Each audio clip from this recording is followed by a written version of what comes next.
Requesting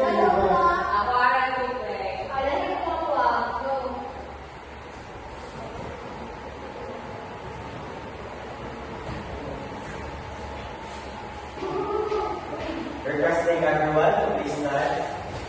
Sala, please make the prayer. Let's pray in the name of the Father, the Son, and the Holy Spirit. Our Father, who art in heaven, hallowed be thy name. Thy kingdom come, thy will be done on earth as it is in heaven. Give us this day our daily bread, and forgive us our trespasses, as we forgive those who trespass against us. And not bring us to test, but deliver us from evil. Amen. Father, Son, and Holy Spirit. Good morning, class. Good morning, Sir Besh.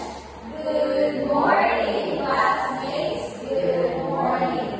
Before you take your seat, please pick up some things under your chair, and if you're standing, you may take your seat.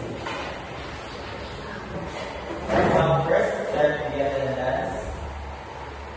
Balyares. Present, sir. Florentino. Present, sir. Sinapure. Present, sir. Corbo. Present, sir. Garbo. Present, sir. Basli. Present, sir. Before we proceed to our activities or our discussions, I established a classroom rules in order for you to have a good environment here in our classroom. First is respect everyone. We need to respect everyone. It is because it is important for us students and also teachers. You will respect me as a teacher and I will respect you as a student.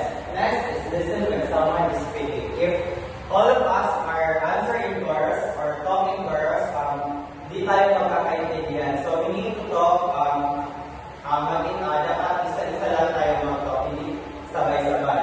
Follow direction. We need to follow direction. It's because it is important for us to have para hindi tayo magkamali sa kahit anong bagay or for example, in a quiz or activities, we need to follow the directions written in the paper or here in the TV.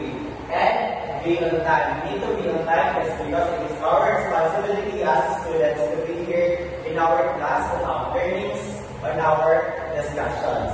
So let's proceed to our first activity called Mystery of All. In this activity, I will divide you into two groups. Here is group 1 and here is group 2. And each group must have one representative to go in front. You must select a one representative. Alam niyo ba yung charades? Yes, sir.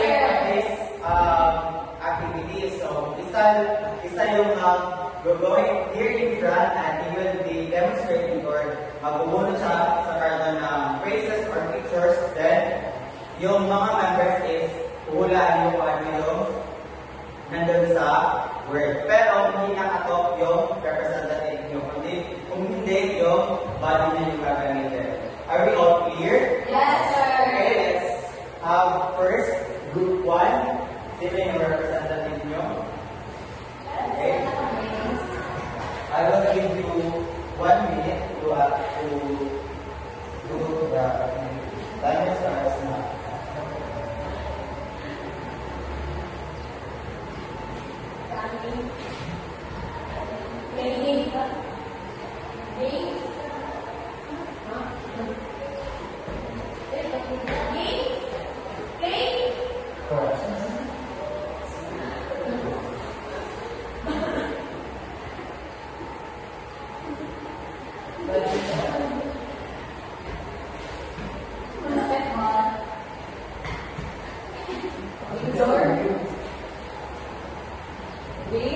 Correct.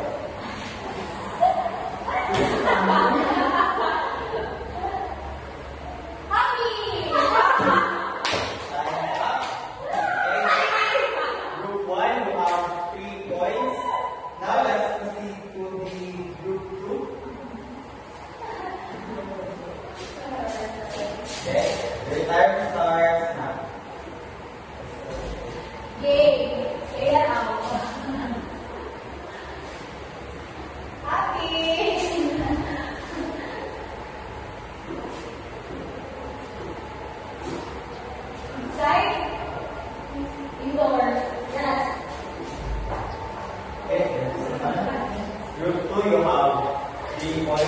So, it seems like you're enjoying the activity and it's okay because we have a lot of activities today. Okay, since we've done our first activity, what do you think our topic for today? Anyone?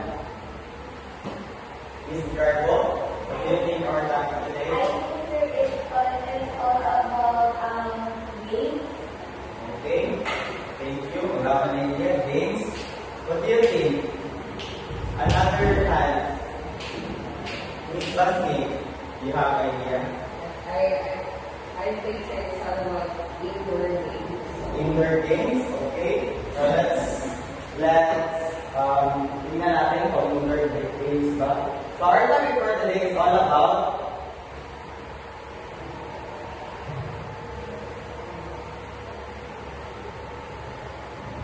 indoor games.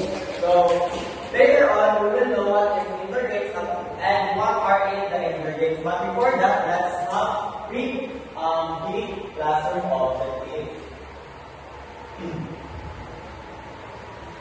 Mamarito, please read our objective.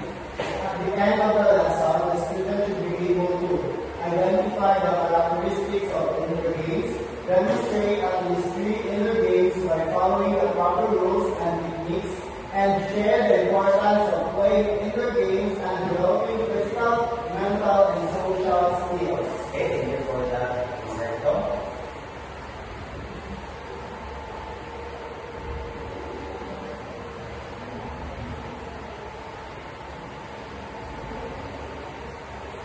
Okay, indoor games. So, in your own idea, what is indoor games? Or what do you think the meaning of indoor games?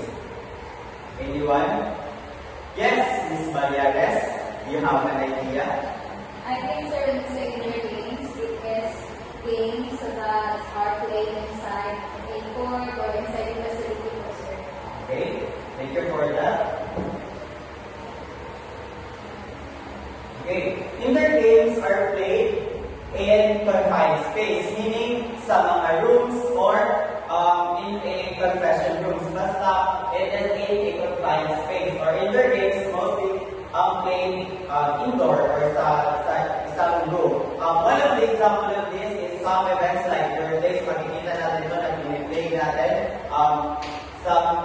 In some events or events like intramurals, like one of the example is yung puzzles, Scrabbles, or chess, Ludo, Caroom, card games, and table tennis or board games. So these are the examples of indoor games. Later on, we will know what are those indoor games.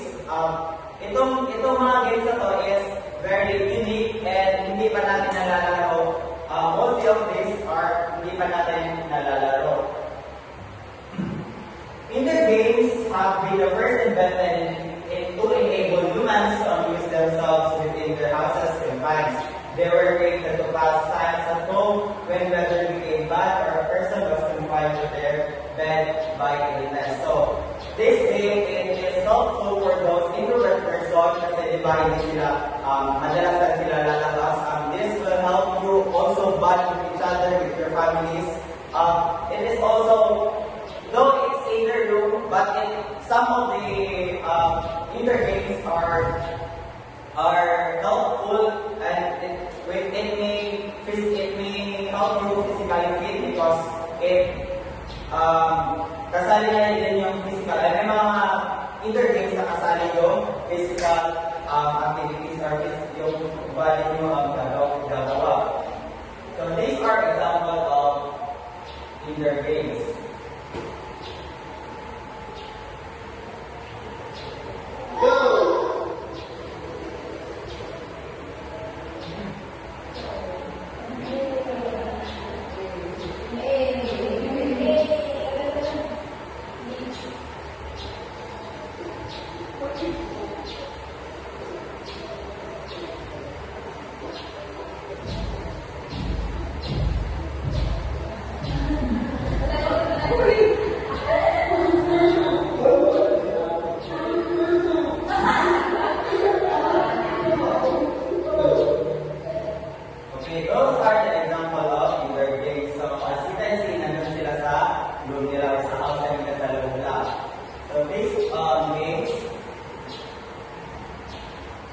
Now, let's proceed to our next activity called Hulaan Mo Ko.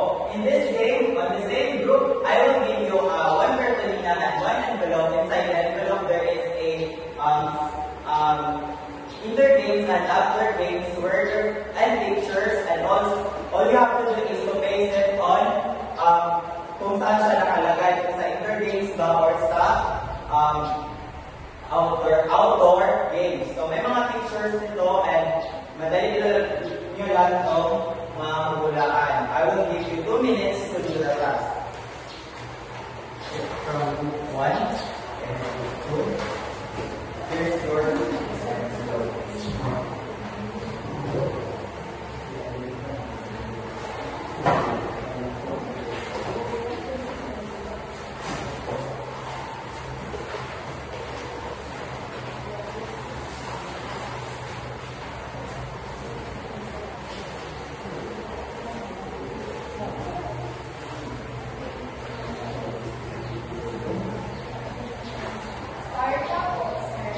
yes, we will now start class.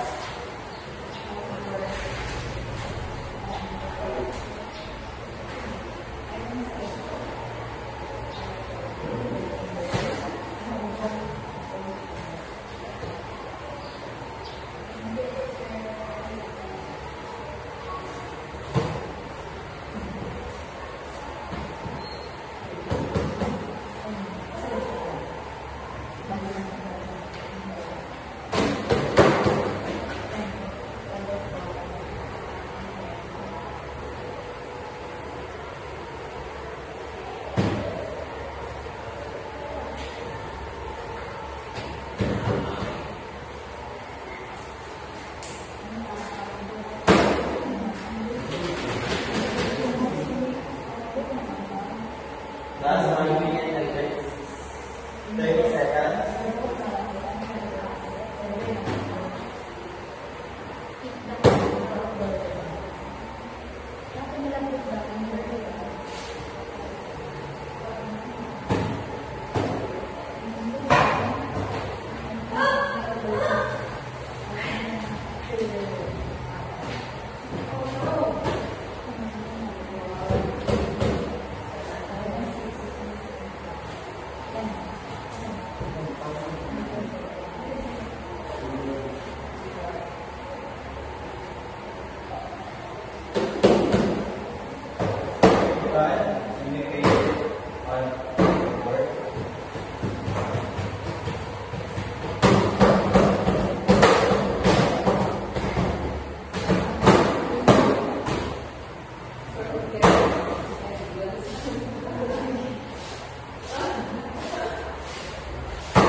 Sige, let's start from group 2.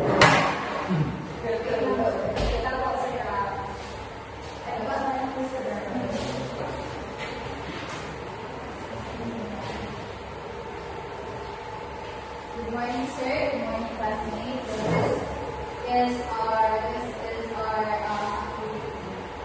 So we have categorized it into two: the outdoor games and the indoor games. Under outdoor games, these are our answers. First, we have tug of war, tug of war, the quick man, and the golf. And then sa indoor games naman, we have the balloon volleyball, the minefield games, and the cup stacking relay. So these two games is in between these two categories here because I think it is played both indoor and outdoor settings, sir.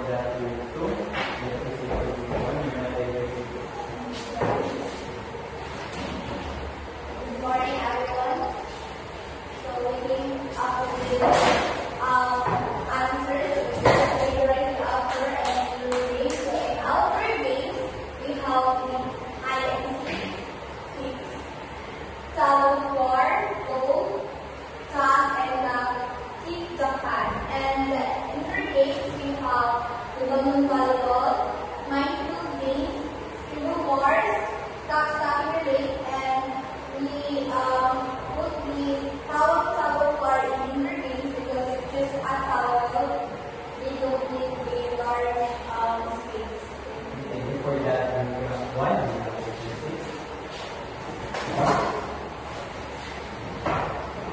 Okay, it seems like some of you and most of you know the games through the activities that we've done today or like kanina lang. And now, let us know or titingnan natin kung lahat ng yun sinagot nyo is tama or nakain siya sa indoor games. First, let us discuss the towel tug of war. Towel tug of war is the same as the tug of war. Alam niyo na yung tug of war?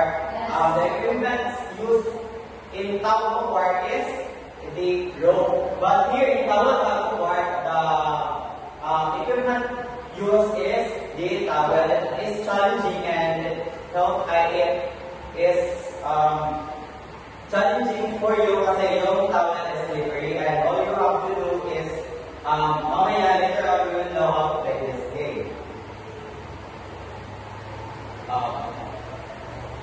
How to play this game? We find towel, and next one is I will mark a center line and divide players into two teams, and then each team must grab a edge of the towel or end of the towel, and if the coach or the referee say go, you will pull the towel as or gaano ka strong yung ipupul yung towel. The goal of this game is para the goal is to pull the opposing team across the center line. So kailangan nyo ipupul para mapunta yung kalaban sa inyong or sa center line or pumunta sa inyong place. So, can I have two representatives from both teams?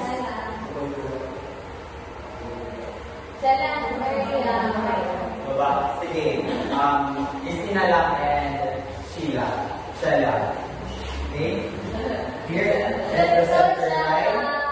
Then if I say go, you will grab or you will pull your weight. Go.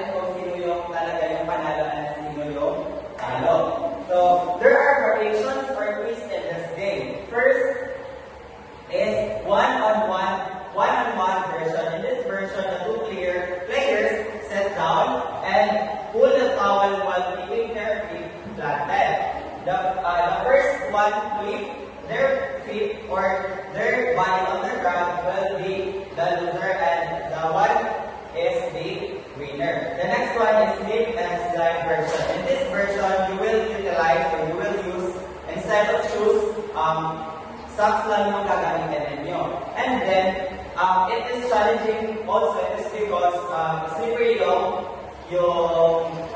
socks and then yung floor. So, andun na sa inyo kung ano yung gagawin nyo, strategies or techniques para matalo nyo yung opponent nyo. The next one is blindfolded version. So, the players will wear a blindfolds and they will rely on their teamwork, to communicate. So, this game is great and important. It is great and it is enjoyable because it improves your reading, your teamwork, and your strategies. So, and also your collaboration as a team. So the next one is Scribble Wars. So first is meron tayong tago-tago war, and the next one is the Scribble Wars. The materials needed is paper, pens, markers or pencil, and a timer. So yung timer is optional. How to play this game or this game? So divide player into two teams, and each team has two players, and then the rules of this is that in Scribble phase, the first player or the first player on the team has mag-draw sila ng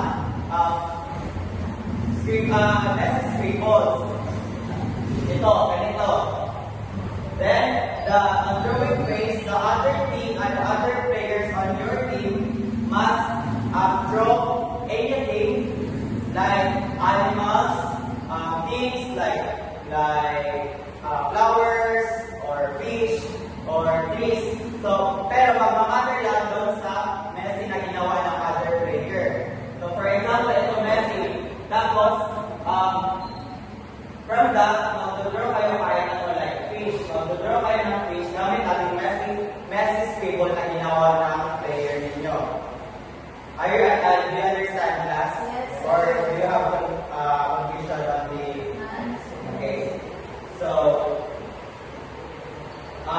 may timer ito. On the scribble phase, yung paglalagay ng Messi scribble is 5 to 10 seconds. So, 5 to 10 seconds lang yung timer nito. Then, after on drawing phase, you have 30 to 60 seconds to do the things or yung mga bagay na gusto nyo gagawin or yung mga art na gusto nyo gagawin sa Messi na ginawa ng play na ng teams nyo. Okay, so that is the rules on how to play the Scribble Wars. Can I have two representatives from each teams? Angeline and Mamarito. And also Armina. Kasi dalawa yung player nyo sa kada each team. I think I will teach you now. Okay? Go after Yes. Dalawa. On first is mag-draw kayo ng Messi. Then, Messi scribble. Ganito. Then, kayong dalawa is mag-draw ng kahit ano, pero gamit lang yung ginawa ng sige. I will give you 30 seconds na lang. Then, sa inyo is 1 minute. So, your timer starts. Sige, your timer starts now.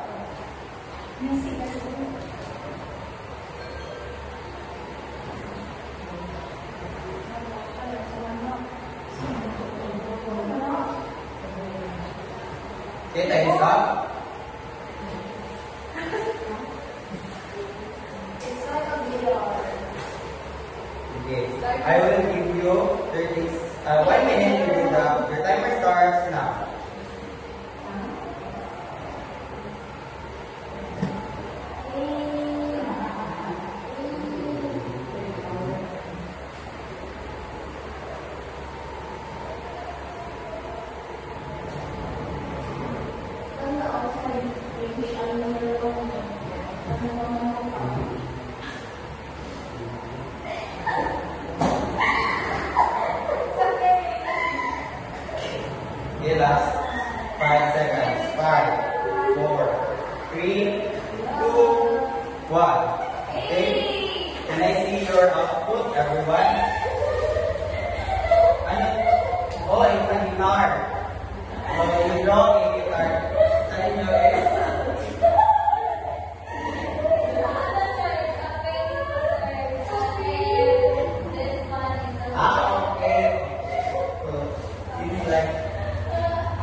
alam niyo na yung scribble bars. So, yan yung scribble bars. You will draw from message, ganito, like this. Okay, may mga variations ng game pa rin ito. It's like on the tawag natin for team mode. In this game, the player must turn their scribble into something from the specific category: animals, superhouse, or food. The next one is speed round. So I will be reducing, or the time will be reduced from those, di ba may mga timer in scribble phase and in drawing phase. The battle mode, 2 players compete using the same scribble and the group votes on the best transformation.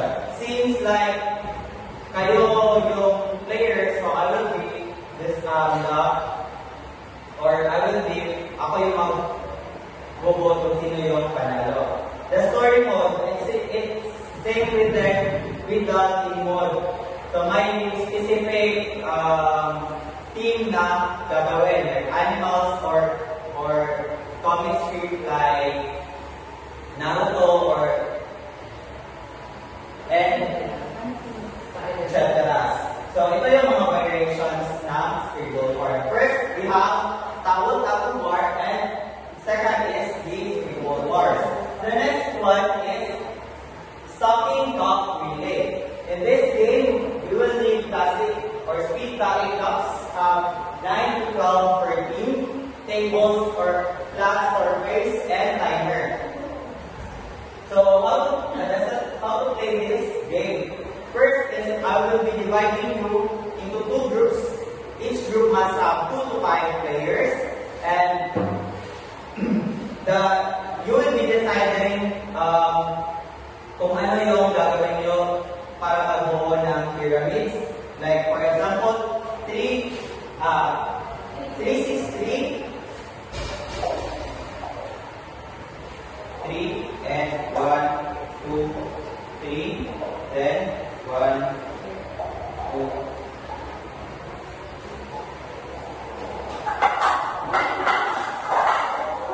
So, kailan nyo pagbuo ng pyramids. So, 8, 3, 6, 3. And 6, 6 is same, 6, 6 pyramid is same number sa in the middle. 6, 5, 1, 2, 3, and 1, 2, and 1. Tapos same lang dito. And that's 10 cups pyramid. So, the rule of this is first is the player must run on the table and build the designated cup stack. The next one is once the player stack is complete, they will unstack the pyramid into single pile. Yung single pile is ganito. You will unstack and bubuo yung hanggang ganito. Pagkatapos nyo na mabuo yung pyramid. And the next one, you will have your team. Then the other team will be repeating the same patterns or same game. So, I will be needing again 2 players. Okay, 1 player na lang later. Yung words. Miss Aurea. Sheila. Okay.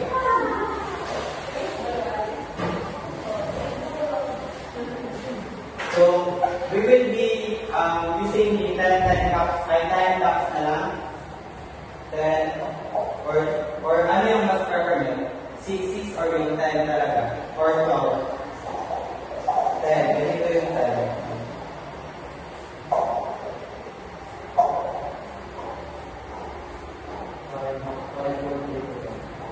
Ganito.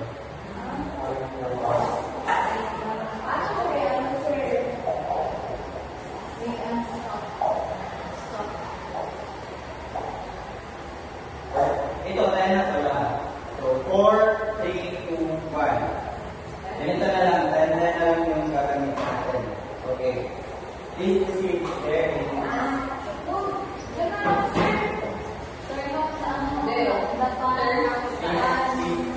Area place then you will run from here, then you will stop and create a pyramid, then unstop, then in a single file. Okay. Timer starts now.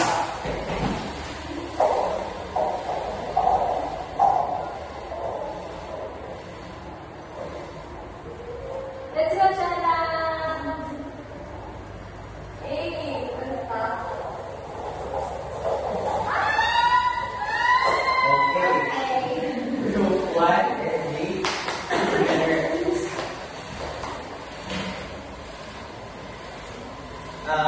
Same lang ng other games, may mga variation din ng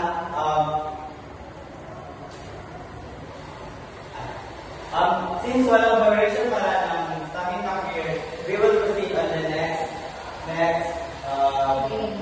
game called balloon volleyball. So it's the same with the volleyball, but we will utilizing the balloon.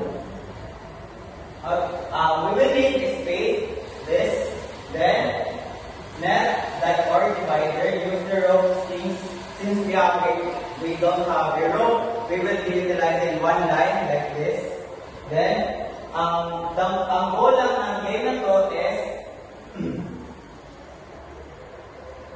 yun, ang goal lang ng game nito is to keep the balloon from touching the ground on your side while trying to hit it over the net to the other teams. So, the teams earn a point when the balloon touches the ground. So, maka-earn lang yung opponent nyo or yung team nyo if yung balloon ng kalaban nyo is napunta sa ground, if napunta na yung balloon. So, same lang as the volleyball. So, ito. It is a play lang ito just because here lang sa indoor. Kasi walang mga hangin and kaya balloon yung gagamitin natin. So, can I have one representative each team? Please. Let's go, Missy.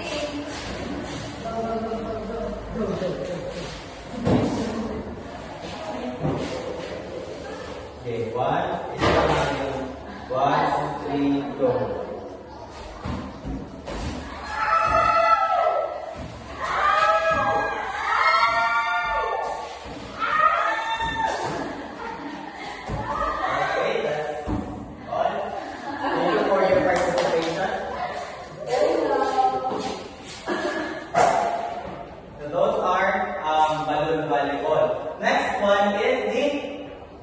Minefield games. In this game, you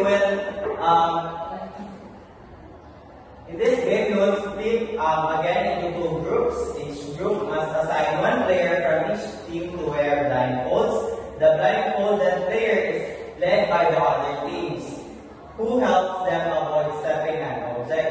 The only catch is that the leader can only use verbal, so hindi pwede i-touch yung players. Kailangan verbal lang yung yes.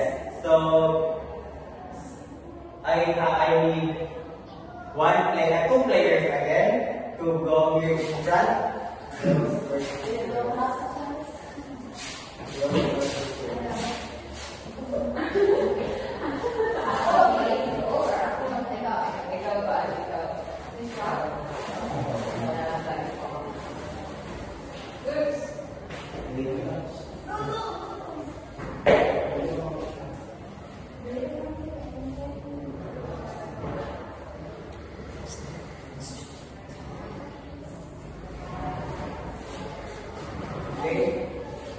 Here kayo. Sinong lahat?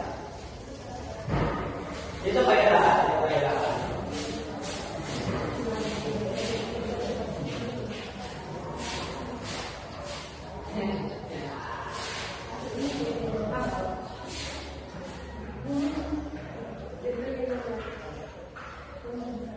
Then, kung sino yung makatouch ng table sa yung panalo.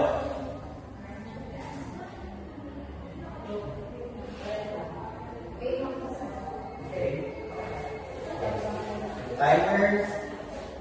starts now. Go.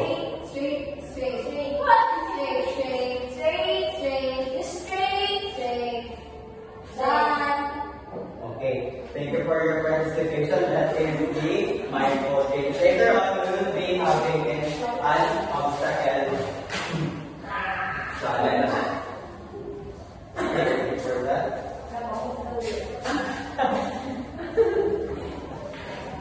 Okay, seems like alam niyo na yung some examples of indoor games.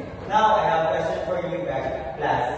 Why is it important to play indoor games in developing physical, mental, and social skills? Do you have an idea? Okay, Miss Angeline Perez, do you have an idea? It is important to play indoor games in developing physical, mental, and social skills because first, the physical game impacts our physical body. It depends on what indoor games you are playing.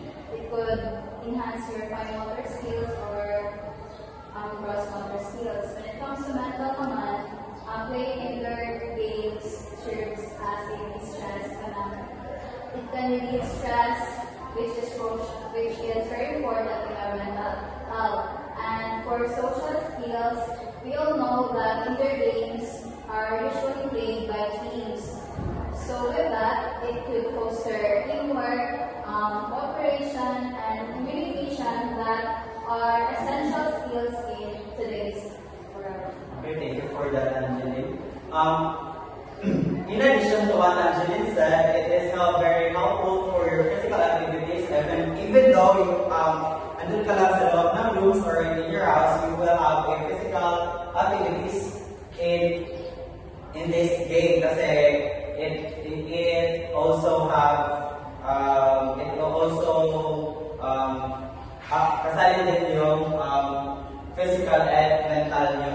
Then also, as what Angeline said, it is also a collaborative and teamwork activity. So it fosters collaboration, communication, and teamwork. So now let's proceed to our another activity called Let's Play the Game. In this game, I will be selecting at least two games or 3 games for each teams to play.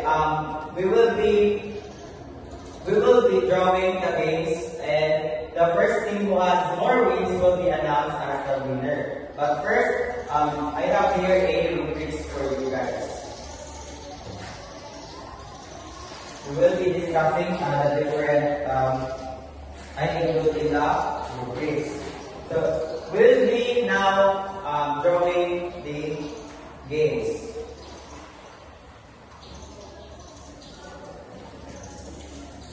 First is towel tug of war. Next,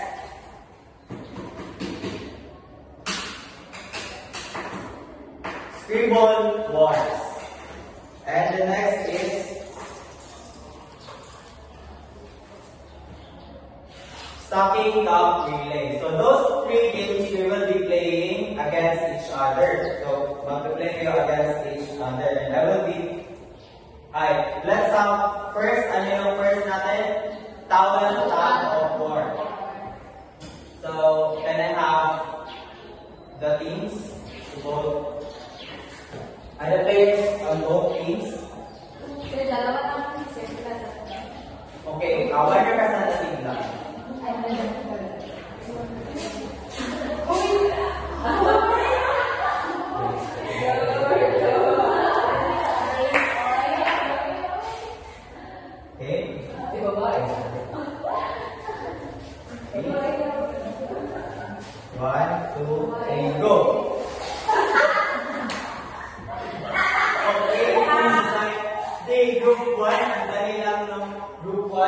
Next one is the scribble wars.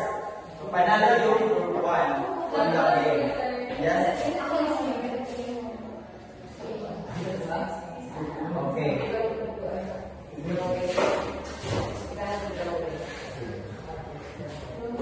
Timer starts with the example. Your timer starts now.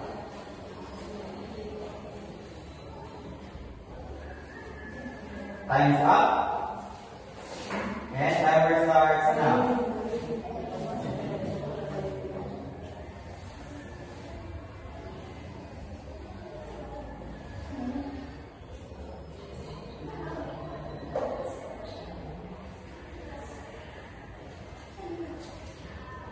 Time's up.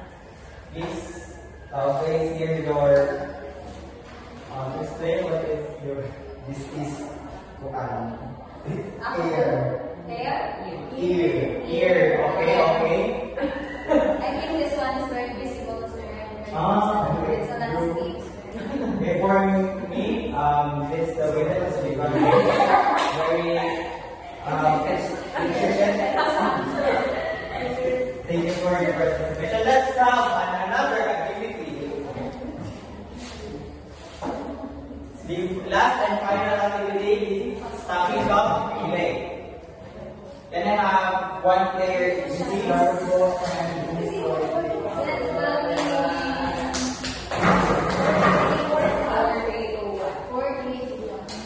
Your timer starts now.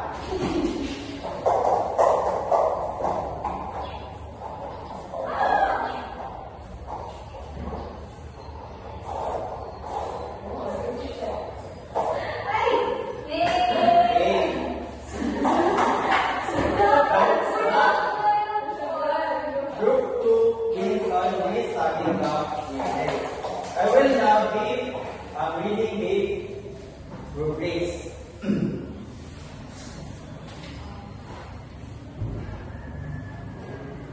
Okay, for group 1, your techniques on playing the game, I give you three on the because the movements show some understanding but they lack of yung techniques nyo.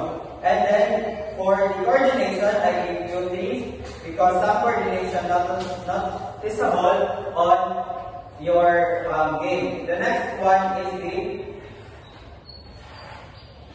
focus and concentration. I give you or execution. Focus and execution. I give you 4 because you have a good execution and playing the game. The next one I give you effort and engagement 4 because good effort and very engagement. So all in all 14. For group 2, I give in techniques I give you 3 also. The movement shows some understanding but lack on execution or how to play nyo na. Then on coordination, I give you 4. Good coordination but minor issues with your playing. And the next one is focus and execution. I give you 4 because you are very focused and in execution I see that you execute well the game. And the effort and engagement I give you 4, good effort and very engaging in the game. All in all, 15. So thank you for your participation. I have another activity. This is very quick. It seems like wala tayong music, but we will be utilizing the my phones. So, alam niyo na yung ihinto ang papel. So, if I will be pausing the music, those students who got this box will be answering our questions.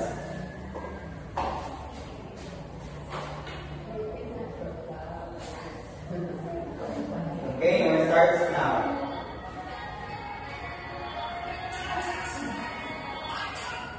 Okay, Anjali, please answer the question.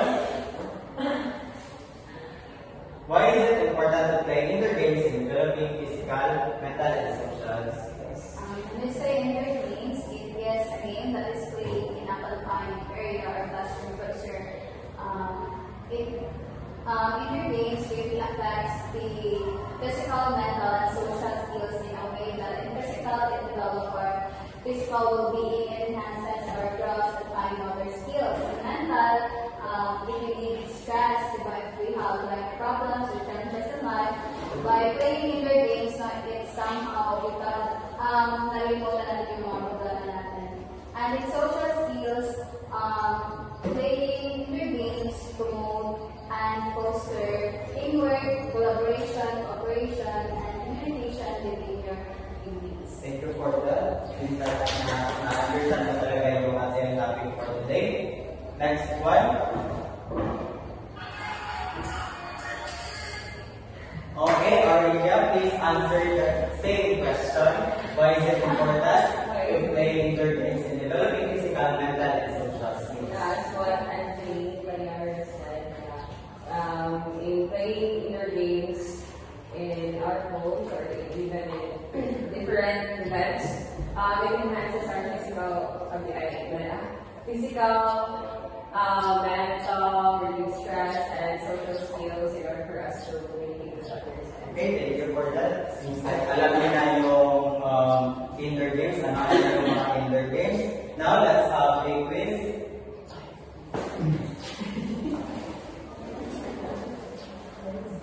Please get your paper, pen. Please pass. Please pass it. I'll give you at least 5.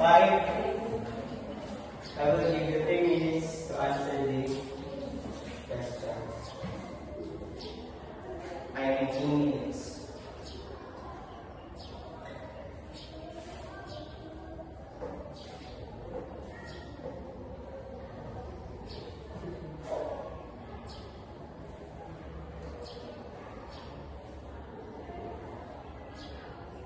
As 30 seconds.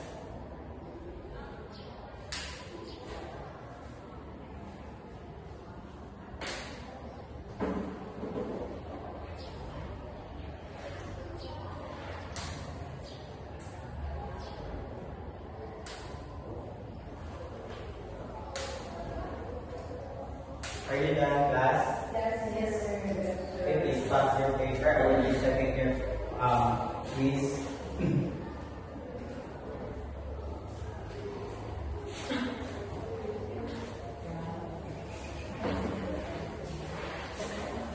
Okay, thank you for your participation in this class, everyone. Lastly, I have assignment. Please take a picture or write the assignment. What is your favorite game and why? Right? In paragraph 5 to 7 sentences describing your favorite indoor games and how is it played and what you enjoy most about it. Okay? Please stand, everyone. Goodbye, class. Goodbye.